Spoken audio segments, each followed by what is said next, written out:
Pour y voir plus clair et tenter de comprendre les enjeux de ces premières élections législatives depuis la chute de Bachar el-Assad en décembre 2024, Roula Merrej, spécialiste du Proche-Orient, chroniqueuse pour Géostratégie Magazine, est avec nous.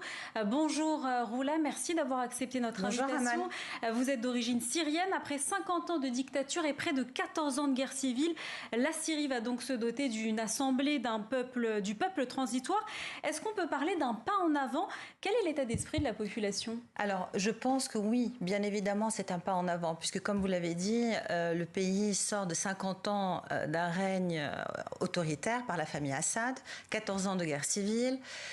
Donc oui, c'est un premier pas. C'est la première fois que les Syriens votent, même si ce sont bien sûr des élections qui sont contrôlées, puisque par décret, le président El-Shara a créé un comité suprême de 11 personnes qui ont créé des sous-comités dans les différentes circonscriptions et qui vont bien sûr sélectionner les candidats qui vont se présenter.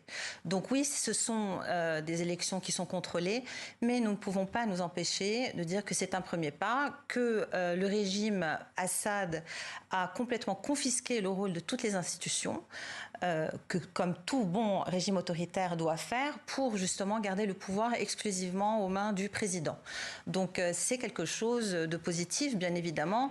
Et puis, je pense qu'il est très important de souligner que l'enjeu des élections, même si c'est une façade, le pluralisme est juste une façade, mais même si c'est un enjeu qui paraît être local, c'est surtout toute la région qui est en train de se dessiner.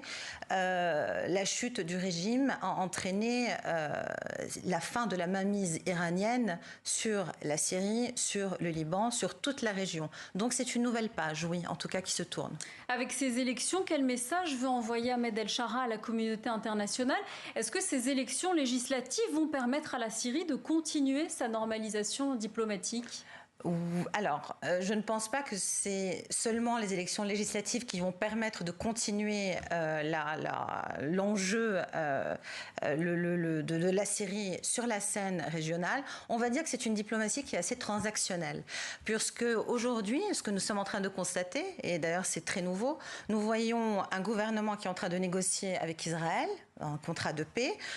Nous voyons quand même un retour vers la scène internationale avec les pays du Golfe, l'Arabie saoudite, qui sont très intéressés par justement le sort syrien, pour justement, avec la levée des sanctions syriennes, pour pouvoir réinvestir. Donc il est très important aujourd'hui pour le président Shara de remettre la Syrie sur la scène internationale, et cela passe par une forme de stabilisation du système électoral et politique. Alors c'est une élection au suffrage indirect. Le mode de scrutin est particulièrement complexe.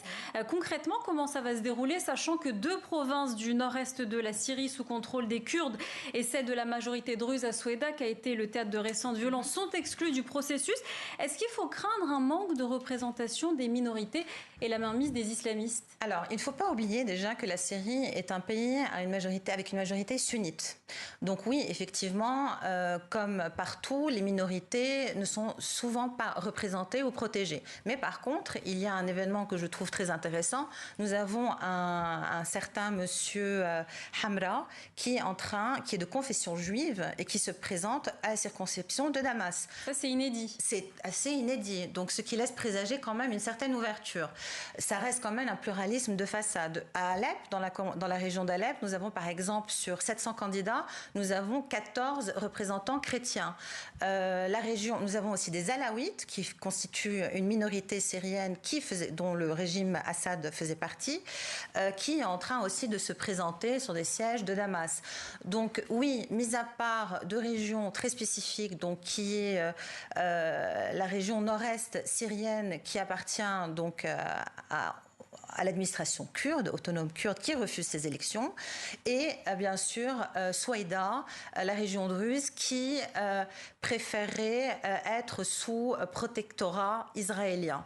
La société syrienne reste profondément divisée. Est-ce qu'on va vers une organisation à la libanaise avec des quotas, par exemple? Alors, je ne dirais pas une société à la libanaise, je ne trouve pas que c'est un bon exemple. Moi, je dirais plus que nous assistons à un régime qui s'apparente plus à un régime turc. C'est-à-dire un État très fort, des candidats, des élections qui sont quand même claquematurées et une diplomatie transactionnelle et un nationalisme fort. Le Liban est un cas quand même à part. C'est un cas à part. Donc je n'aimerais pas appeler ça comme un régime. Je n'aimerais pas le comparer au régime syrien qui est en train de se mettre en place. Merci beaucoup, Roula Merech, pour cette analyse.